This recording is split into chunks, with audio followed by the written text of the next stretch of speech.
रिश्ते की डोर अगर सिर्फ उन्हीं दो लोगों के बीच रहे जो एक रिश्ते में बंधे हैं तो वो रिश्ता सबसे अच्छा और लंबा जाता है। लेकिन यदि अगर उसी रिश्ते की डोर कोई और संभाल ले तो ये रिश्ता बस नाम का रह जाता है। ये कहानी है रूही और रोहन की, जो एक साथ एक ही कॉलेज में लॉ की पढ़ाई कर रहे थे। शुरुआत में दोनों बहुत दूर रहते थे क्योंकि दोनों के ख्याल बहुत अलग थे। एक ही क्लास में रहते हुए कोई किसी को जानते तक नहीं थे। एक दिन ऐसे ही रूही अपने घर के लिए बस निकलने ही वाली थी कि तभी रोहन वहां आ जाता है। वैसे तो रोहन अपने किसी काम से आया था, पर रूही को थोड़ा परेशान देख उससे रहा नहीं गया और उसने रूही से पूछा। रूही तभी किसी से फोन पर बात कर रही थी और रो रही थी। वो बार बार एक ही बात दोहराई जा रही थी कि प्लीज मुझे माफ कर दो, तुम मुझे गलत समझ रहे हो। लेकिन जैसे ही रोहन को देखती वो थोड़े देर के लिए चुप हो जाती। वो लगातार बस इसी बात को दोहराई जा रही थी और फिर उसका फोन कट जाता है। रोहन ये सारी कन्वर्सेशन सुन रहा था पर वो कुछ बोलता नहीं है। रोहन उससे पूछने ही वाला था कि तभी रूही वहां से चली जाती है। अगले दिन जब रोहन कॉलेज से आता है तो रूही से बात करना चाहता है क्योंकि उसे लगता है कि रूही कोई मुसीबत में है और उसे उसकी मदद की जरूरत है। लेकिन आज रूही क्लास थोड़ी देर में आती है और इसके लिए टीचर से डांट भी सुनती है। क्लास खत्म होने पर रोहन झट से रूही के पास जाता है और हेलो बोलता है। रूही इस बात का कोई जवाब नहीं देती और बिना कुछ बोले वहां से चली जाती है। रोहन इसके पीछे पीछे जाता है और पूछता है, क्या हुआ? मुझसे बात करने में कोई दिक्कत है क्या? क्या मैं तुम्हें इंसान नहीं लगता? क्या मुझसे बात करने में तुम कोई प्रॉब्लम में पड़ जाओगी? इन सारे सवालों का कोई भी जवाब नहीं देती है रूही और वहां से बस स्टॉप फॉलोइंग मी कहकर चली जाती है।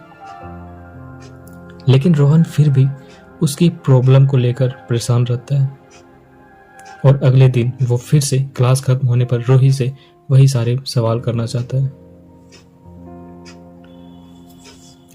तभी रूही गुस्से में बोलती है, तुम्हारा दिमाग तो ठीक है ना? कल से मुझे परेशान किए जा रहे हो, अपने काम से काम नहीं रख सकते क्या? रोहन बोलता है, अरे बस इतना ही कहते रूही वहां से फिर से चली जाती है। अगले दिन रूही क्लास में आती है। क्लास खत्म होते ही वो एक बालकनी में जाकर बैठ जाती है। तभी वहां रोहन आ जाता है।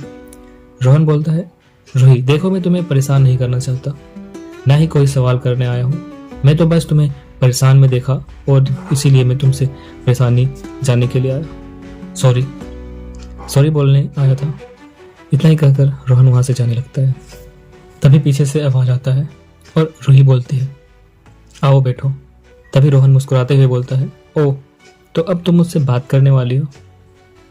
रूही बोलती है, हाँ बाबा, आओ मुझे भी माफ कर दो। रोहन बोलता है, अरे कोई नहीं यार। तभी रूही बोलती है, मेरा ब्रेकअप हो गया था यार, इसलिए उस दिन मैं परेशान थी। रोहन बोलता है, तो चली जाओ उसके पास। रूही बोलती है, नहीं, उसे लगता है मैं उसे धोखा दे रही हूँ, उसे टाइम नहीं देती। मैंने बहुत कोशिश की है उसे मनाने की पर वो नहीं माना। कब तक उसके प्यार में खुद को हट करोगी? हाँ यार, तुम बताओ, तुम्हारी कोई गर्लफ्रेंड है या नहीं?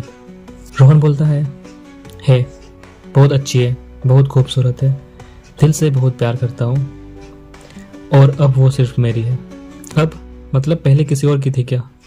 रोहन बोलता है, हाँ, किसी ऐसे के पास जिसको उसकी वैल्यू नहीं, लेकिन अब कोई दिक्कत नहीं है।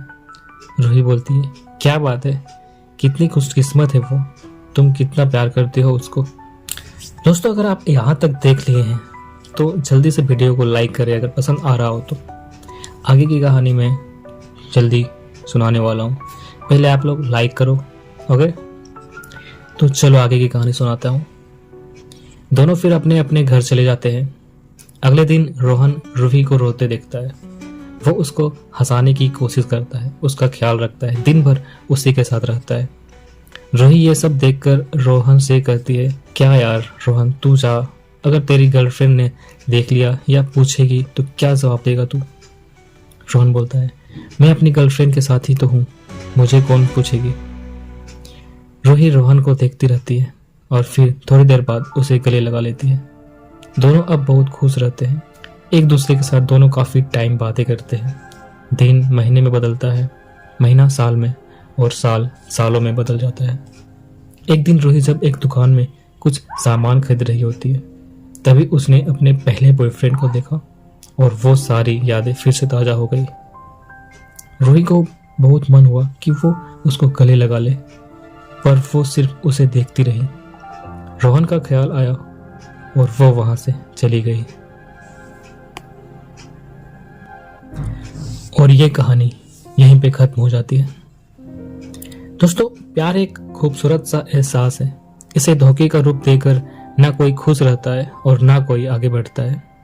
जिसने एक बार धोखा दिया है वो दोबारा दे सकता है। ऐसे किसी के साथ रहने से अच्छा है आप अकेले रहो पर खुश रहो। मिलते हैं किसी नए कहानी के साथ।